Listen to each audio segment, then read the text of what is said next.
Okay, hi, so welcome to the video on Biology Unit 2. So now we're going to go through an entire Unit 2 paper. This is the May/June 2014 paper for Unit 2 Biology. This is of course the higher paper. Some of this will not apply to you if you're doing foundation, but let's go ahead and start. As usual, if you struggle to keep up, please do feel free to pause and rewind the video as you like. Alright, so let's have a look at question 1. So here we are told that some students investigate the effect of pH on the digestion of a boiled egg white by an enzyme called pepsin, right? We should recognize that enzyme as a protease, and it says afterwards, egg white contains protein. So no surprise there. Right, so the students put a glass tube containing the boiled egg white into a test tube. They added a solution containing pepsin at pH 7. They set up 6 more tubes with solutions at different pH values and left the tubes for 24 hours at room temperature. Figure 1 shows one of the tubes at the start and at the end of the 24 hours. Right, and we can see that here. We've got our egg white, and then obviously you can see after 24 hours you've got a smaller egg white because some of it has been digested. Right, part 1 says, name the product of protein digestion. Well, digesting proteins means breaking it down, and the building block of proteins are amino acids. So what I'm going to say is amino acids. Right, easy enough. Next question. What type of enzyme digests protein? Is it a amylase? No, well that comes from amylose, which is a large carbohydrate. Lipase comes from lipids, which is fats, and of course protease is going to digest our protein. So protease is the correct answer. Next. Right, so question 1b says the egg white in each tube was 50 millimeters long at the start. Table 1 shows the results, and we have the pH values on the left hand side, and we have length in millimeters of the egg white after 24 hours. And so you can see at pH 7, pH 6 and at pH 5 they're still 50, which means that actually the enzyme has not worked at all in digesting the egg white. So in part 1 it says at which pH did the pepsin work best, and the best one is going to digest the most protein, so we're looking for the smallest egg white, and that is here, and that is at pH value 2. Right, next. In part 2, it says the answer you gave in 1 may not be the exact pH at which pepsin works best. What could the students do to find a more accurate value for this pH? Now, clearly, if we have a look at our table of results, the best pH for pepsin to work is within this region, because at pH 1, 2, 3, right, we've got a considerable amount of the egg white being digested. Mostly around the 2 and 3, of course, but we can't discount pH 1. Whereas down here, there's literally none being digested in 5, 6, and 7, and only a tiny bit in pH 4. So what we want to do really is we want to hone in on the exact best pH. So what we're going to do is we're going to carry out repeats. So we're going to repeat the experiment with smaller intervals. That means rather than going pH 1, pH 2, we maybe are going to do pH every 0.2, so maybe 2.2, 2.4, or whatever. We don't really have to say in this question, but we're just going to say smaller intervals around pH 2, because pH 2 was our best result here. So if we use small intervals around that, we're going to get our best one. So in part 3, it says, why was there no change in the length of egg white from pH 5 to pH 7? All right. Well, when there was no change, that meant that the enzyme was not working at all. And if you remember, at pHs which are not around the optimum pH of an enzyme, the pH actually disrupts the structure of the enzyme and causes it to become denatured. So I'm going to assume that's what's going to have happened here. So I'm going to say that pepsin has been denatured from pH 5 to 7 as its optimum is close to pH 2. Okay. Right, so that means that the enzyme is no longer working.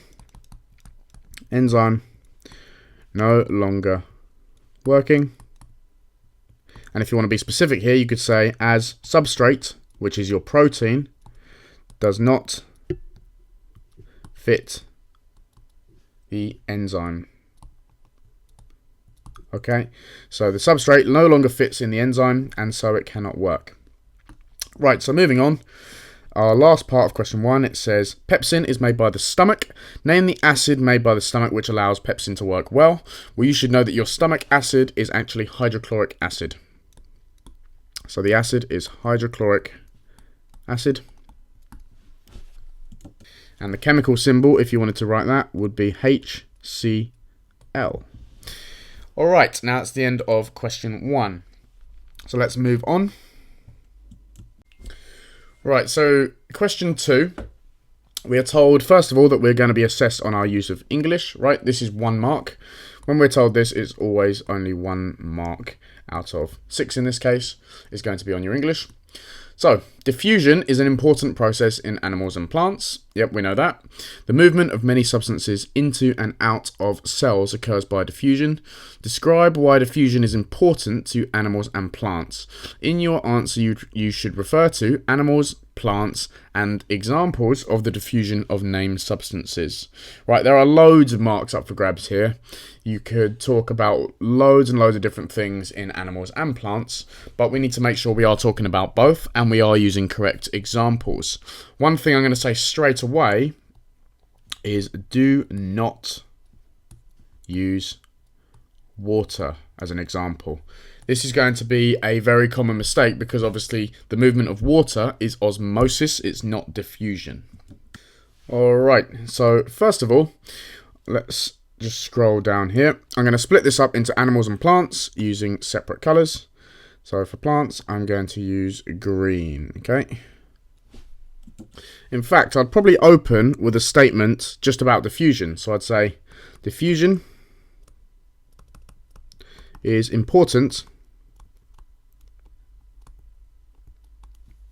in taking substances in and, let's rub that out, removing waste, I'll say products, down a concentration gradient. Okay, so that's described diffusion basically.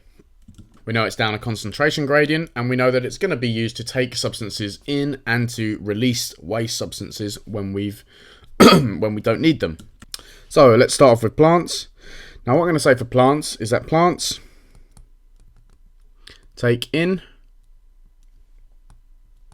CO2 during photosynthesis,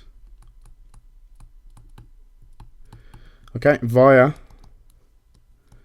stomata. Right, it's not only via stomata, but that's one of the main ways that they can take in their CO2. And that is down a concentration gradient. They need the carbon dioxide to carry out photosynthesis, fixate that carbon and turn it into glucose, and then they're going to release a waste, which is oxygen. So that's going to be my next point. Plants then release oxygen, or O2, as waste from photosynthesis. Alright, and if I was to describe the process slightly more, I'd say that O2 diffuses out of cells in the leaves, let's put in brackets here, across the membrane,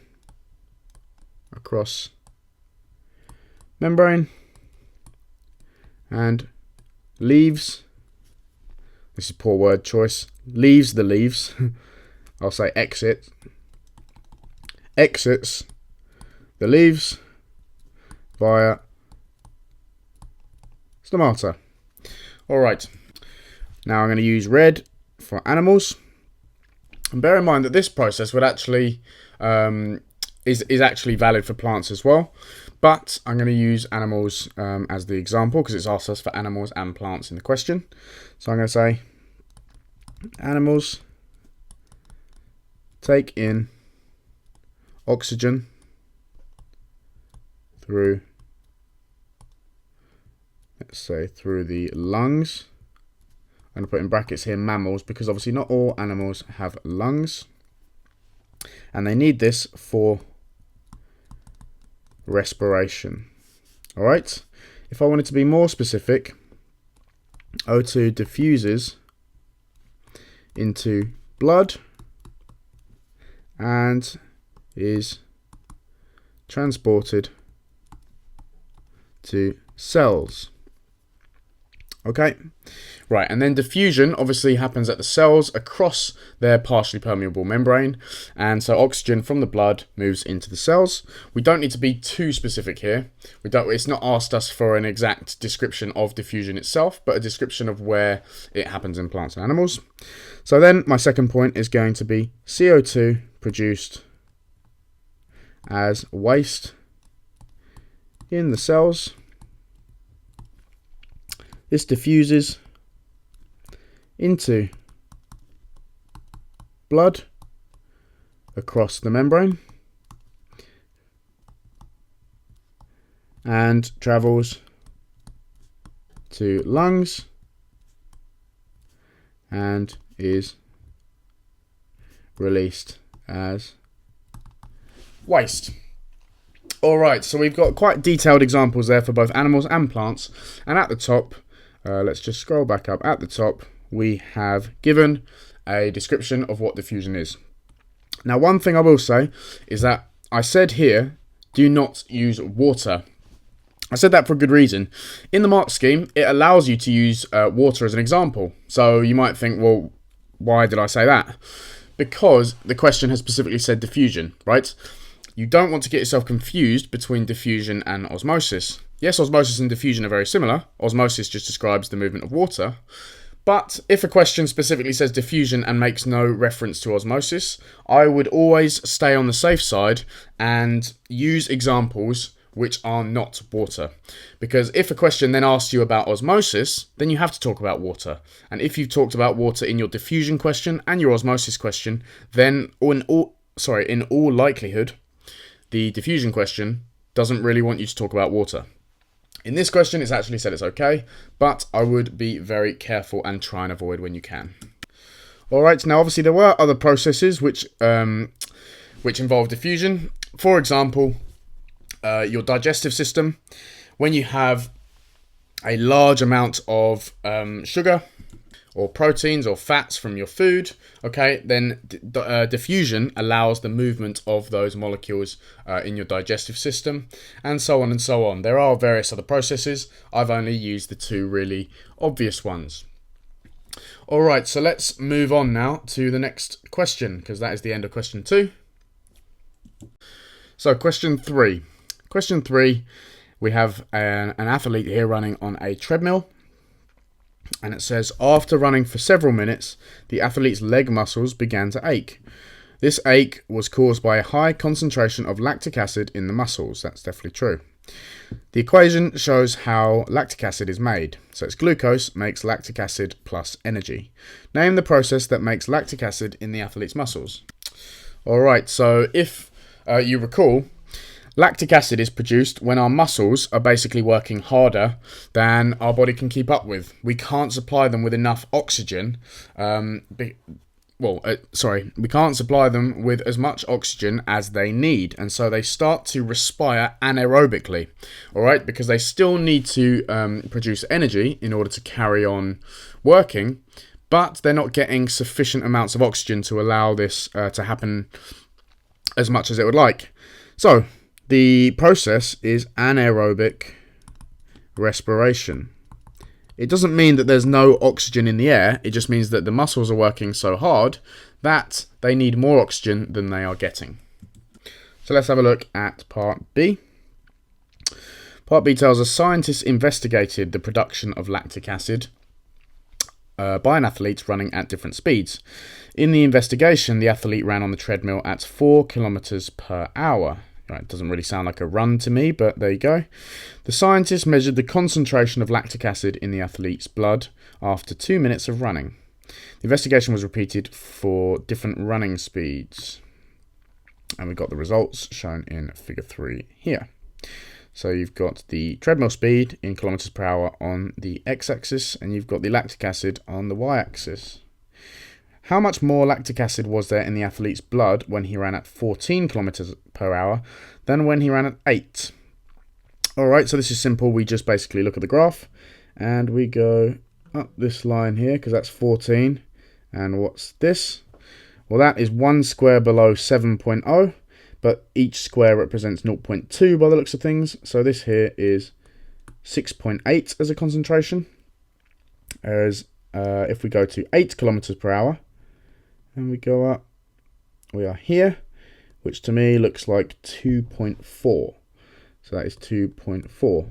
So what I'm going to say is 6.8 minus 2.4 is going to give me 4.4 millimole per decimeter cubed. Alright, so let's move on. Oh, I missed that. Here we got the answer box, which actually gives us the units. So we actually only need to write 4.4. So that's easy enough. The second mark, bearing in mind this was 2 marks, the second mark just comes from the workings out. If you didn't show any workings out, you would only get 1 mark. So make sure that you're paying attention there. Right, B part 2. Why is more lactic acid made in muscles when running at 14 kilometers per hour than when running at 8 kilometers per hour? So this really is going back to what I said at the start. Well, when you are running at 14 kilometers per hour, your muscles are using more energy, right? So you're using more energy to maintain that speed than you are when you're running at 8 kilometers per hour. So I'm going to say, first of all, at 14 kilometers per hour, muscles are using more energy than at 8 kilometers per hour. Alright, so the point was that when your muscles are working really hard, obviously respiration is happening faster, and so you need more oxygen to fuel that respiration. So more oxygen needed, but not supplied. So when you are working very hard, you're not getting exactly enough oxygen in order to fuel your muscles. And so therefore, more anaerobic respiration needs to take place. So more anaerobic respiration takes place. Oh, sorry there, bad handwriting. Takes place, which equals higher levels of lactic acid. All right, so that about does it for question 3. So let's take a look at question 4. Right, so it tells us that farmers sometimes grow crops in greenhouses without using any soil. Figure 4 shows one way this can be done. Now I'm aware that we actually don't have an image because basically AQA aren't allowed to publish it because the image was under copyright. So what I'm going to do is very, very quickly draw a simple sketch because we actually don't really need this figure for very much. Alright, so here we go. The actual figure probably didn't look anything like this, but this is a simple schematic of how it works. So at the bottom here, this is what we call our reservoir.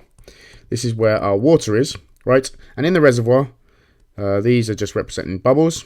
Okay, we've got our air stone and air pump, right? And we'll come on to those in a little bit because it tells us that in part of the question. And the water is pumped up this way. We have our plants obviously up here, right? And they are getting the water that they need, and then the water drips back into our reservoir, and it keeps going and keeps going. Okay, so we can constantly pump it in that cycle. It says here, the pump for the solution sends water and ions to the plant roots. The solution flows slowly past the roots and returns to the reservoir. The concentration of the ions in the solution and its pH are controlled automatically. It is an advantage, okay, this is part A, it is an advantage to give ions to the plants as shown in figure 4 instead of growing them in a container of soil. Suggest one reason why. Okay, now obviously if we read the question again, it says that the pump for the solution sends water and ions to the plant roots. Okay, so basically, because this is a controlled system, it means that we can control exactly the amounts of nutrients that the plants are getting. So we can control the amounts and types of nutrients the plants are getting. Alright, so for example, if the plants seem to have some sort of growth defect because they are lacking magnesium, we can add extra magnesium without having to change anything else. Whereas with soil, you would have to add a fertilizer or something else to the soil which contains the magnesium, which may also contain other things which you don't need, and so it just gives us that extra bit of control. In part 2, it says the air pump and air stone make bubbles of air in the solution of ions. Gases from the air will dissolve in the solution. Explain how this helps to keep the plant roots alive. Now, a very important mistake here would be that people would say, oh, well, it supplies carbon dioxide from the air for photosynthesis. Right, that's not quite true, because the roots are not going to be the ones carrying out photosynthesis, right? The plant leaves and the stem, mainly the leaves, are going to be carrying out photosynthesis because they're the green part of the plants. What do the roots need to survive? Well, the roots need to respire. Right, everything needs to respire, even the rest of the plant needs to respire, but the roots do, given that they're going to be underwater. Okay, so the roots need to respire, and so need oxygen. Okay, they need oxygen. Now, this is for aerobic respiration. Let's just make that clear. Aerobic respiration. And why do they need that? Well, for one, they carry out active transport, which definitely needs it needs energy, and also just for the cells to carry out their normal functions, even including growth and repair. All of that requires energy, and all of that needs oxygen for aerobic respiration. Okay, so this supplies continuous energy to the roots. Alright, so let's now move on. We have another figure which thankfully isn't infringing copyright. So figure 5 shows how easy it is for plants to take in some ions at different pH values. The thicker the bar, the easier to take for the plants to take in the ion. So for B, part 1, the plants will grow better if the farmer keeps the solution at pH 7. Use the information in figure 5 to suggest why. Now it's going to be quite straightforward. If we have a look at this chart at pH 7, now you can see that, let's say at pH 4, all these bars are really, really thin, which means it's not going to take in any ions. Right? If we go to the other end of the scale, at pH 10, now some of these bars are actually fairly thick, right? So you'd think, well, why don't we just use pH 10? Well, look at the nitrates. We can't take in nitrates at pH 10, and nitrates are obviously really important. Even those phosphates, it looks like they are best at pH, obviously 9 onwards. That we need all the ions, and at pH 7, every single bar is thick. So it means that we can take in all ions. So all ions can be taken in at pH 7. I'm going to put in here thick bars. Alright, that was only 1 mark. Each molecule of chlorophyll contains a magnesium ion. Why do plants need magnesium ions for healthy growth? Alright, so this is basically asking, why do plants need photosynthesis? So, and why is chlorophyll used for photosynthesis? Now, chlorophyll traps light in photosynthesis. Alright, good. So that's why we need magnesium, because we need chlorophyll. Now, why is photosynthesis important for healthy growth? Well, photosynthesis, I'm just going to write PS for photosynthesis, is used to produce glucose to allow plants to survive There we go, survive and grow. Alright, so only 2 marks there. Well, the chlorophyll traps light for photosynthesis. If magnesium is part of chlorophyll, then obviously we need the magnesium. And so therefore, the photosynthesis is actually used to produce that glucose. So part 3, name one ion that plants take in to supply them with nitrogen. Now the easiest one there is nitrate or nitrates. Okay. Nitrates contain nitrogen, and that's why we need them. And that's why, if you'll remember at pH 10, I said that's not good enough because we can't take in the nitrates. Alright, part 4, give one reason why plants need a supply of the element nitrogen. Well, you should know that nitrogen makes up proteins. Not only nitrogen, obviously, but nitrogen is found in proteins. Without nitrogen, you can't make proteins. And so nitrogen is needed to make proteins. All right. Now that's the end of question 4. So let's move on. All right. So let's take a look at question 5. Now here we're told at the seashore the tide comes in and goes out twice each day. Some students investigated whether 2 different species of seaweed could live only at certain positions on a rocky shore. Seaweeds are plant-like organisms that make their food by photosynthesis. Figure 6 shows the 2 species that the students investigated. So we've got sea lettuce on the right, and we've got bladderwrack on the left. Now you've probably seen both of these if you've been to the beach. They're pretty easy to spot. Alright, 5A. So the students place a 50-meter tape measure on the rocks at right angles to the sea.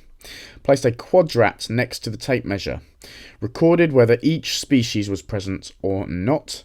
The students repeated steps 2 and 3 every meter down the shore. Figure 7 shows a section of the seashore and the students' results. Alright, here we go. So we have the section of the seashore at the top. You have the number of meters above ground on the Y, and the number of meters obviously up the shore on the x-axis, or down the shore, that would be. Alright, and we have here the results where you have bladderwrack and sea lettuce, and it shows where they live. 5A part 1. The students placed the quadrat at regular intervals along a transect line, rather than placing the quadrat at random positions anywhere on the rocky shore. Explain why. Alright, now this has been a very wordy question, but have a think quickly.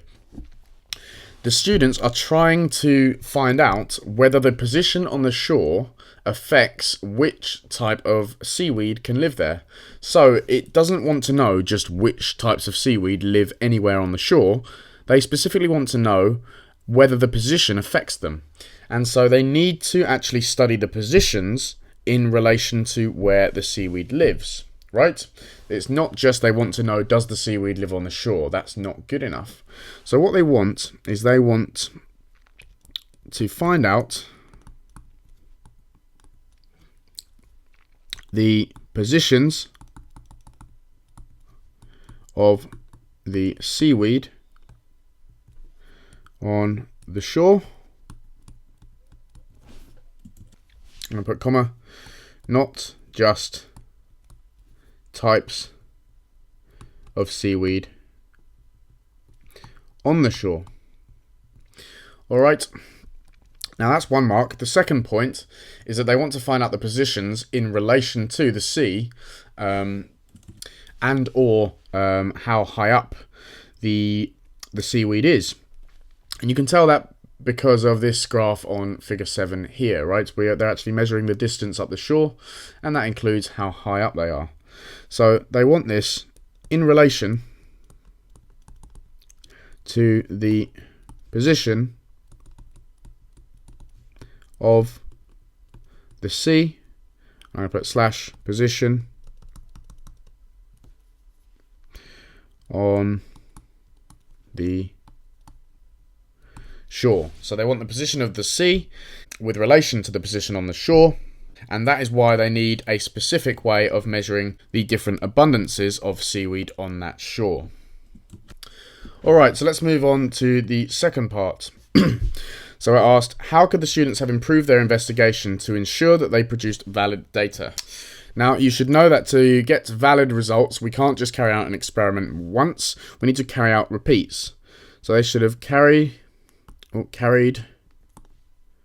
out, because it says how could they, we're going to say carry out repeats, and we want at least 2 repeats, right? Because we always want to carry out experiments 3 times or more, right? And those repeats, bearing in mind they've only done one position on the coastline, they could move up to a different part of the beach and do the same experiment, because in one place there could be a reason why certain seaweed isn't growing there. We don't know. So carry out at different positions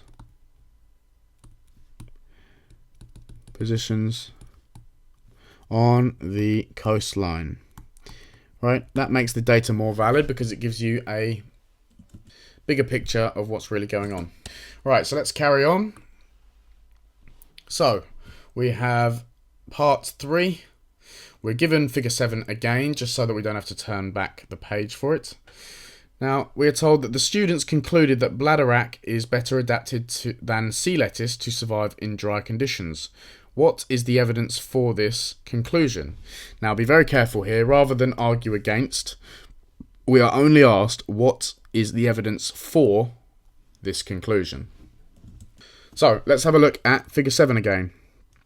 And we can see that if we translate where the bladderwrack is found, up here, about there, and around about there, we can see the bladderwrack is found all here, where there are no pools of seawater.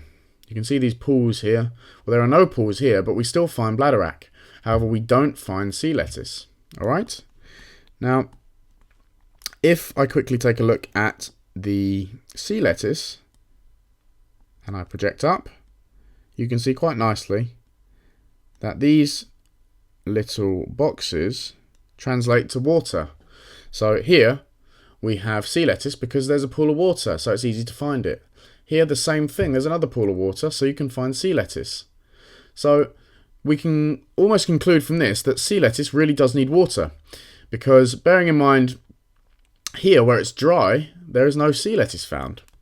So let's go back down to our question, and we can say that bladderwrack is found further up the coast on bare rock, right? Or in dry conditions. Alright, so that's 1 mark. Now we can also use the sea lettuce as an example, and we can say that the sea lettuce is only found where there is water. Is water, i.e. pools and the sea. So this shows us that we have seen that the sea lettuce here is only found because we have these pools of seawater.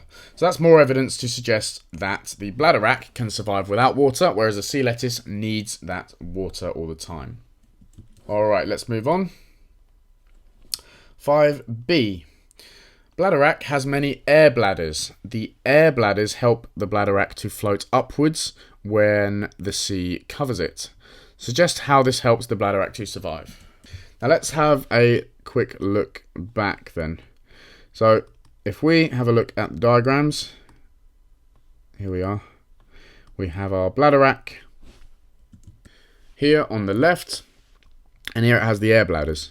Now we're told up here that these species of seaweed, they're like plants because they make their food by photosynthesis.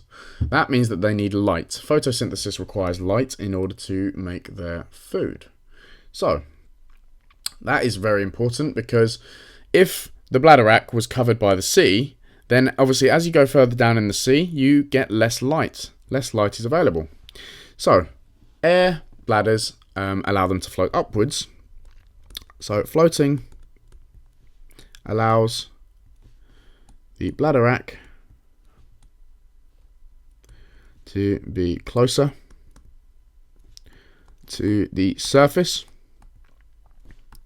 to obtain more sunlight. Full stop. Now what does that mean? That more sunlight equals greater amounts of photosynthesis, which equals more food. Right, that means that they're going to survive. Alright, so that is the end of question 5. Let's take a look at the next question. Alright, now let's have a look at question 6. So we're told that phenylketonuria, PKU, is an inherited condition. PKU makes people ill. Now we are told that PKU is caused by a recessive allele. Now this is a 1-mark question, and we should know that an allele is basically a version of a gene. For example, blue eyes and brown eyes are alleles of the eye color gene. So I'm going to say a version of a gene. Right, that's 1 mark. Now, what do we mean by recessive? So, a recessive allele is one which is not expressed if there is a dominant allele present. So I'm going to say only expressed if both alleles are the recessive. Right, I'm going to put in brackets here, masked by dominant alleles. For example, blue eyes is masked by brown eyes. If you have one version of the gene which is the blue allele and one version which is the brown allele, you will have brown eyes, but you will be able to pass on the blue eye allele to your offspring. And that's why parents with brown eyes can have children with blue eyes, and that's why parents with brown hair or blonde hair can have children with ginger hair, because that is recessive and it's able to be passed on. Alright, next we have a family tree here. So, figure 8, let's just scroll up slightly so you can read it. Figure 8 shows the inheritance of PKU in one family. Alright, so using the key is always pretty much the same. Shaded in means that you are infected, and a square represents a male. A circle represents a female. Alright, so what we have here is a family tree. You can see that we have someone infected there, we have someone infected there. The white ones mean that they are not infected, but we don't know whether they are carriers, and that's the important part. So it asks us in 6b part 1, give one piece of evidence from figure 8 that PKU is caused by a recessive allele. And obviously we are going to have a look at the bottom here, and we're going to show that this is an infected individual. But have a look at the parents. Number 6 and 7 are the parents. Neither of those are infected. And so we have an infected individual with 2 unaffected parents. Alright, if this was a dominant disease, then obviously the parent, at least one of the parents, has to have the dominant allele, which means that they will show symptoms and they will be infected. Whereas both parents are not infected, but clearly we can deduce from this that both parents are carriers, and obviously this child or this individual therefore has been passed both of those recessive alleles, causing phenylketonuria or PKU. Right, so moving on, part 2. Persons 6 and 7 are planning to have another child. Use a genetic diagram to find the probability that the new child will have PKU. Right, and we're going to use N capital and small n for recessive. Right, so the capital one is for the dominant of not having it, and the recessive obviously is the allele. Alright then, so what we're actually going to do is we're going to draw a Punnett square. So here we go. I'm going to draw a Punnett square, and you should really be used to these types of diagrams now. Now I'm going to use separate colours for the mother and the father. However, it doesn't really matter because both the mother and the father, from excuse me, this diagram, we know that neither of them are affected, but both of them must be carriers in order to have a child who has the disease. So both of them will have exactly the same genotype. So they are both going to have the dominant not having the disease allele and the recessive allele which they are carrying. Now just the mother, I'm going to show in green, is going to be exactly the same, right? And there we go. So what are we going to get? Well, I'm going to fill in the mother's ones first. Obviously, this row, we are going to be dominant, okay, and we are going to be dominant. And down here, we're going to be recessive, and we're going to be recessive. Let's change now and fill in the fathers. Dominant there, and dominant there in these columns, and recessive in these columns, right? Obviously, for this one, you could write it the other way around, but I've just done it to make it clear where each letter has come from. Now you can see that this individual here, okay, I'm just going to circle it here. This individual has two dominants, so they're not even carriers, right? So they have two dominants, they're completely healthy, blah, blah, blah. This one here has one recessive allele, but because they have the dominant, they do not have the condition. This person is exactly the same as that person. They are a carrier, but they do not have the condition. So what I'm going to say is I'm going to say 3 healthy, and that is to 1. We have a look down here. This person has 2 recessive alleles, and therefore they are going to be affected, and to 1 affected. All right. So 3 to 1. So basically, the ratio is 3 to 1, but the probability is how many out of 4, because there are 4 possibilities, are affected. Well, that 1 affected is out of 4 in total. So 1 out of 4, or 0.25, is going to be our probability. So let's change back to black, and our probability is going to be 0.25, or you could write a quarter. Both of those are absolutely fine. Okie doke, right, next, 6C. We are told that persons 6 and 7 wish to avoid having another child with PKU. A genetic counsellor advises that they could produce several embryos by IVF treatment. During IVF, each fertilised egg cell forms an embryo by cell division. Name this type of cell division. Now, this is almost a trick question, because obviously here a fertilized egg comes from a sperm and an egg cell, right? So the sperm and the egg are produced by meiosis, right? That is how we produce sex cells. But once the egg has been fertilized and you have a zygote, that continues to divide and reproduce clones of itself, right? And obviously that type of cell division is mitosis. So the type of cell division we're talking about here is mitosis. Be careful not to just say whenever there's sex cells it's meiosis. That's not true at all. Producing the sex cells is meiosis.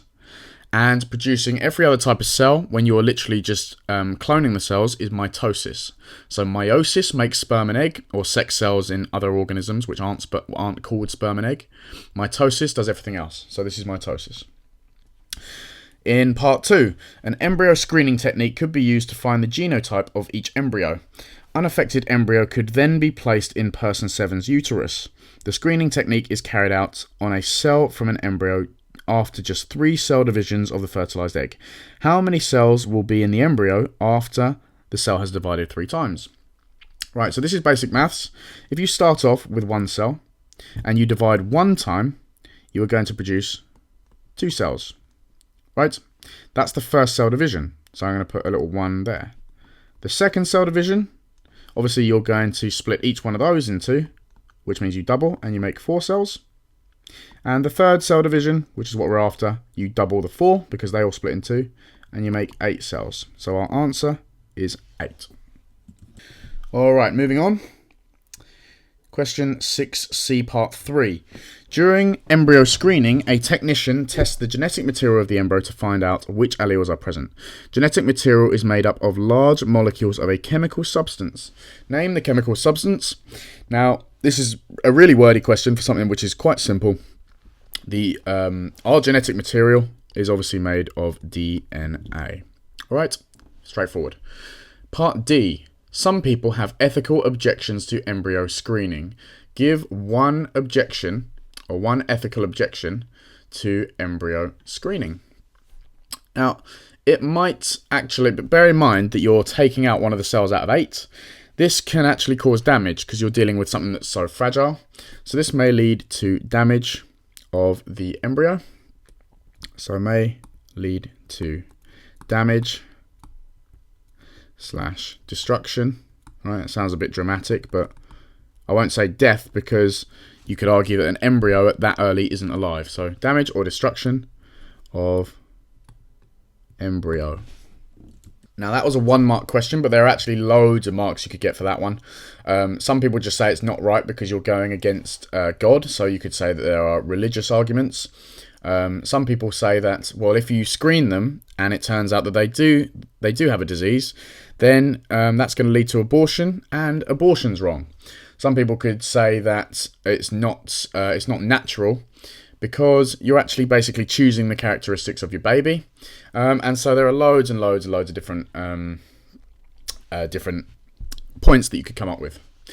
Anyway, part 2, so D part 2, give one reason in favour of embryo screening. Alright, well this is quite obvious because the reason they do it is to prevent a child having a disorder, because this would lead to, this would lead to suffering of child and family. Right? Having a child with a severe disability is obviously going to cause a lot of suffering for the child, but it will also cause a lot of emotional stress on the family who have got to look after that child. And this is something you have to consider. Everyone's situation is different. Some people might not have a lot of money, they might be going through stressful times, etc., and they may not be able to deal with that. So there are loads of things to consider, and there are loads of reasons why screening can be seen as a good thing, right? Whether or not you agree with it or you disagree, you have to be able to see that there are disadvantages, because there are things that can go wrong, and there are advantages because it does actually allow the prevention of certain scenarios. Alright, and so that's the end of question 6. So moving on to the final question. Alright, so question 7 is the final question on this exam.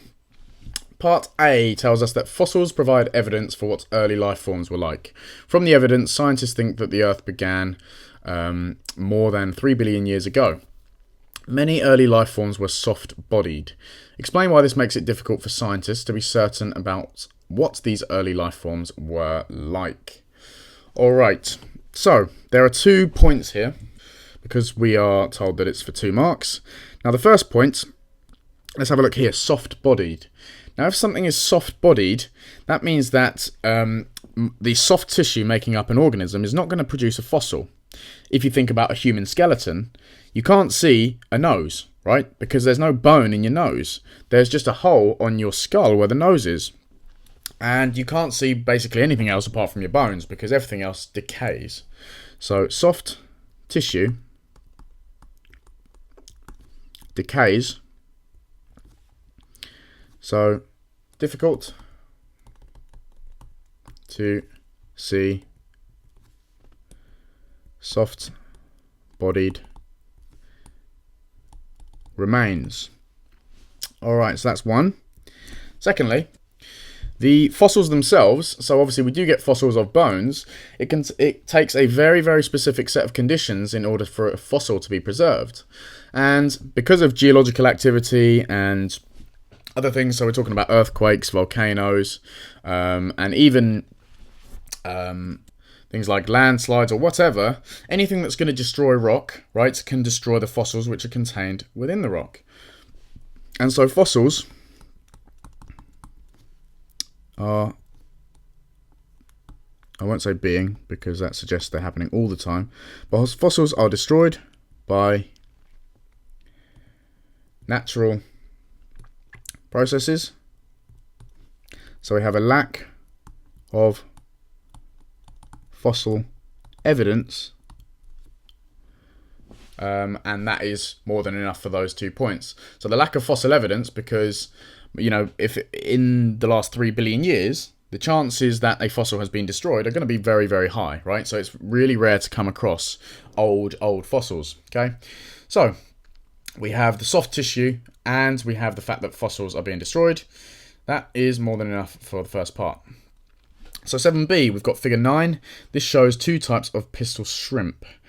The shrimp live in shallow tropical seas on opposite sides of Panama. Scientists put one type A shrimp and one type B shrimp together in a tank of seawater.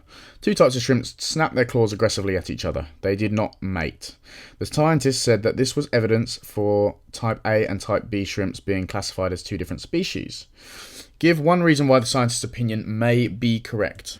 Now this is important because the definition of a species is actually something with similar characteristics that can mate to produce fertile young. That is why something like a liger or a mule is not a species, because it's not fertile, right? But the fact that these shrimp did not mate successfully, tells us that, well, they might not be the same species. You know, it could just be they didn't like each other, right? If you just put two people in the room, if you put a man and a woman in a room and you said, well, do your own thing, they might not be attracted to each other and they might not mate. So this isn't conclusive. It just tells us that the opinion may be correct. Let's move on. So, part 2. Suggest two reasons why it may not be correct. So this is what I'm saying. This is what I was coming on to, really, at the end of the last question. What we're really looking for here is why didn't the two mate? It doesn't have to be because they were different species. They could be the same species, but they weren't attracted to each other. Okay, so the first point, and it seems like a really simple point, but it is a valid point. The shrimp may not have been attracted to each other. Alright, that's a valid point. They may not have found each other attractive and so didn't mate. It happens. Alright, so another point. Well, there are various things that we don't know about these shrimp. We don't know how old they are. We don't know in terms of their species when their mating season is, because some species, they only mate at a specific time of year.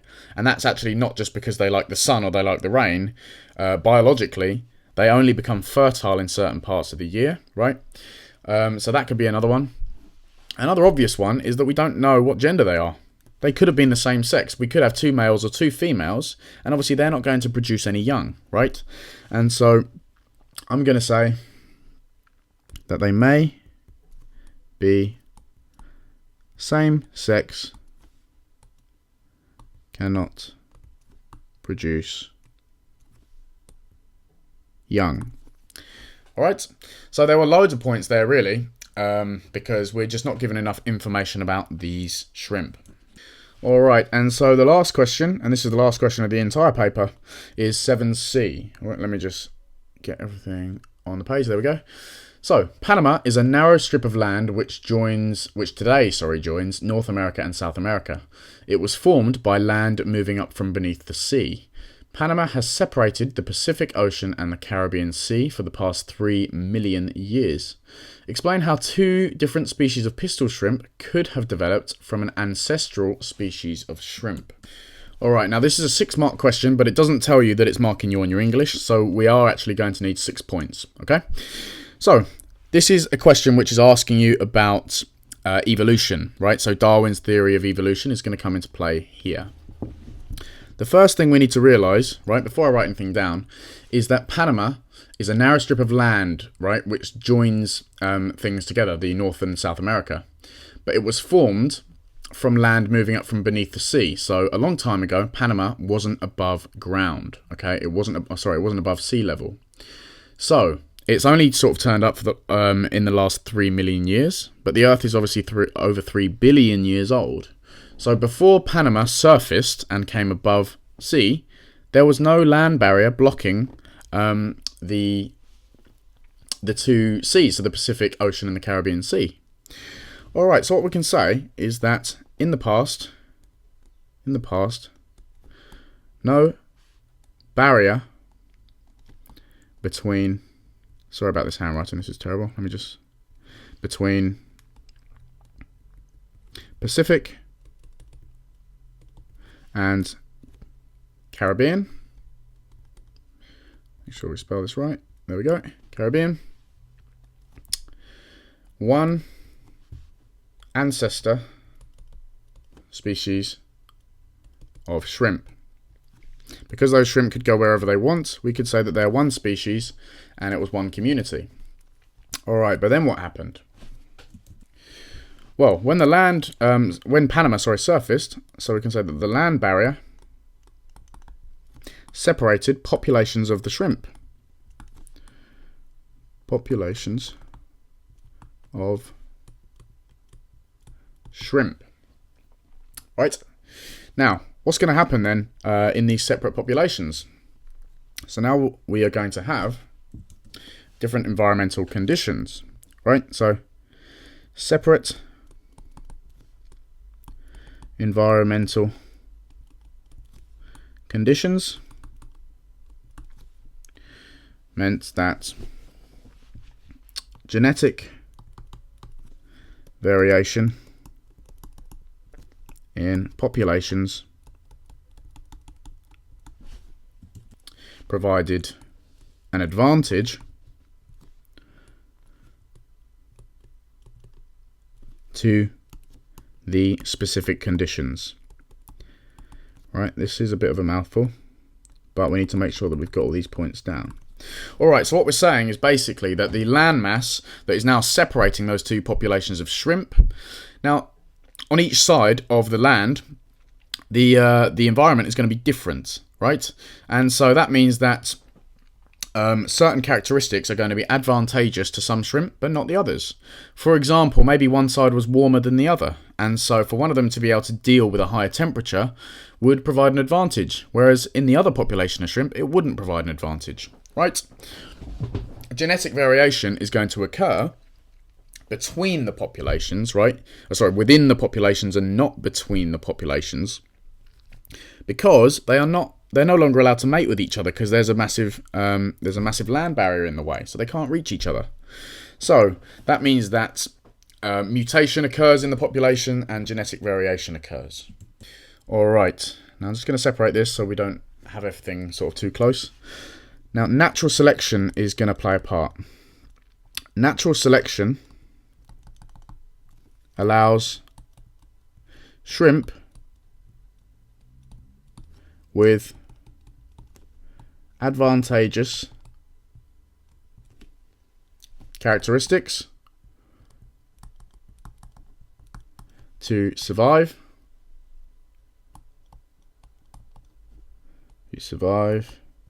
and reproduce. Right? Obviously, if for example, using the same example, one side was a lot warmer than the other, if some shrimp can't cope with that warm environment anymore, they will die out because their bodies just can't cope. Whereas the ones which have mutated to be able to cope with it, they're going to survive, they'll be fine, and they can reproduce. This means that genes or alleles passed on to next generation of offspring. Alright, so the offspring have now inherited these characteristics, and remember this is going to be different for the two populations. Alright, so finally what's going to happen? Well, eventually the two populations are genetically separate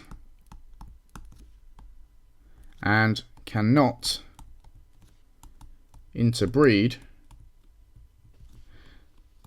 successfully.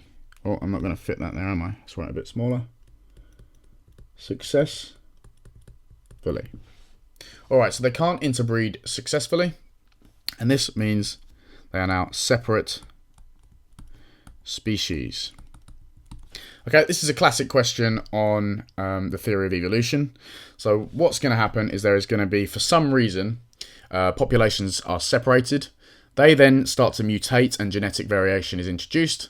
This as a result of environmental conditions, is going to select for the most advantageous characteristics.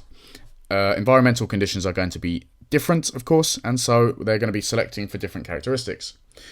Natural selection means that some of the individuals will not survive, whereas some will. The ones that do survive will pass on those new genes to their offspring, and so on, until the genetics are so different between the two populations that they can no longer breed successfully, and therefore they are now separate species.